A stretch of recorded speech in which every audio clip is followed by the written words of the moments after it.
NFL Week 3, lots of good games in the last 2 weeks. I'm excited for Week 3. There's lots of good games on hand and maybe some blowout ones.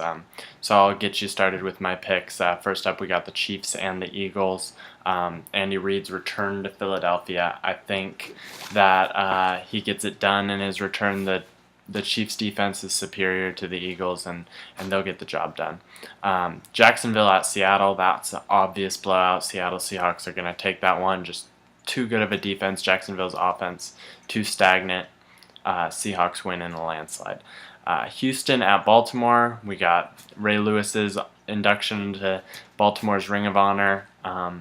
So it's a very exciting day for Baltimore. I think their run defense can shut down Houston's run game, which has kind of got them through the last couple of weeks in some close games. And the Ravens will take this one at home. Just that little bit of home field advantage. It'll be close, though. We have Arizona at New Orleans. I have New Orleans winning this game. I just think that improved defense can shut down Carson Palmer.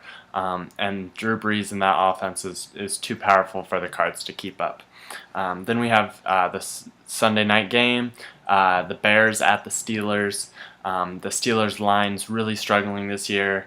I can see the Bears it's going to be a sack-heavy fest. The Bears are really going to get at Roethlisberger, and their defense is going to win this one for them. So Bears in a close one. We have the Giants at Carolina. I have the Giants winning. Carolina's coming off 2 heartbreaking losses. I really think this is a defeated team already. It's hard to overcome those types of things.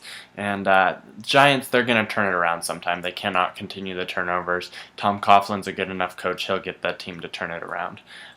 Then we have the Packers at the Bengals. I'm going to take a little bit of a surprise here. I'm picking the Bengals. I just think they'll be able to pressure Rodgers. They're great with getting pressure on the quarterback without sending blitzes. They're just really good at that. I think that's going to be the difference in the game. I'm a little bit worried about Andy Dalton in the offense, but I do think their defense wins them this game, so my pick is the Bengals. Then we have the Rams at the Cowboys. I'm picking St. Louis for this one. I just think they're a more complete, balanced team. Their offensive line has been superb. Sam Bradford hasn't been sacked this year. I just really think that this team can get it done against the Cowboys, who's very one-dimensional in their run game. So Rams are my pick. Then we have the Browns at the Vikings. Browns obviously getting rid of their running back. Whedon is hurt. So you got Brian Hoyer in. And without Richardson, it may get ugly against the Vikings. I see Peterson having a big day as the Vikings run out the clock.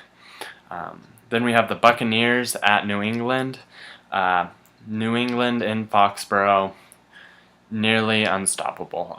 Tom Brady, he'll be able to get his offense going. If Rob Gronkowski's back, that'll help some more.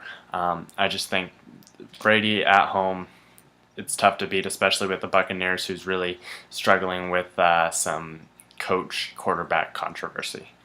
Then we have the Chargers at the Titans. I'm really a fan of the Titans this year. I think they're a really good team. I don't see them losing to the Chargers. I think they'll be able to shut down Phillip Rivers and get the win at home. Then we have the Lions at the Redskins. The Redskins defense, especially their secondary, has looked awful this year. I see the Lions just throwing crazy. Stafford easily 400 yards. He might go for 500. Calvin Johnson will have a big day. The Redskins just won't be able to slow them down, and they won't be able to keep up on offense. So I see the Lions winning in a bit of a landslide. Then we have the Falcons at Miami. I'm picking the Dolphins because they're at home.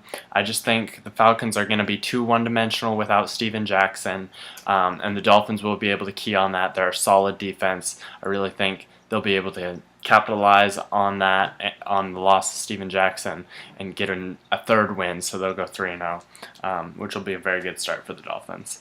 Then we have the Bills at the Jets. People are saying, oh, the Jets will get a win this week, yeah. Don't buy it. The Bills are a good team. The development of E.J. Manuel will continue. He's a better quarterback than Geno Smith, and it will show this week, and the Bills will get the win on the road. Then we have the Colts at the 49ers. Picking the 49ers. Good teams don't lose 2 weeks in a row. They'll have a rebound week. They're going to be upset about last week, and they're really going to take it to the Colts, who are going to be excited with their new running back, and they'll force a couple luck interceptions, force a couple turnovers, get the win at home. That's going to be a tough team to beat at home. And the 49ers, they'll rebound. They'll be okay.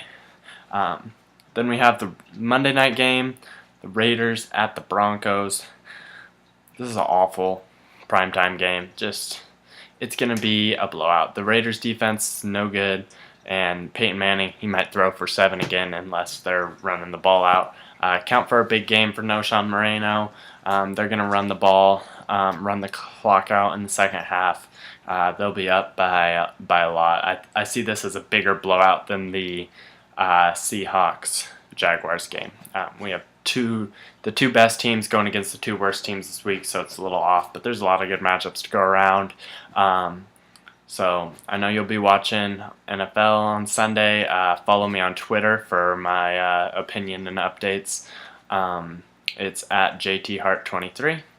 Check out the blog from soccer2golf.wordpress.com, and keep checking and subscribe to the YouTube channel for more videos like these.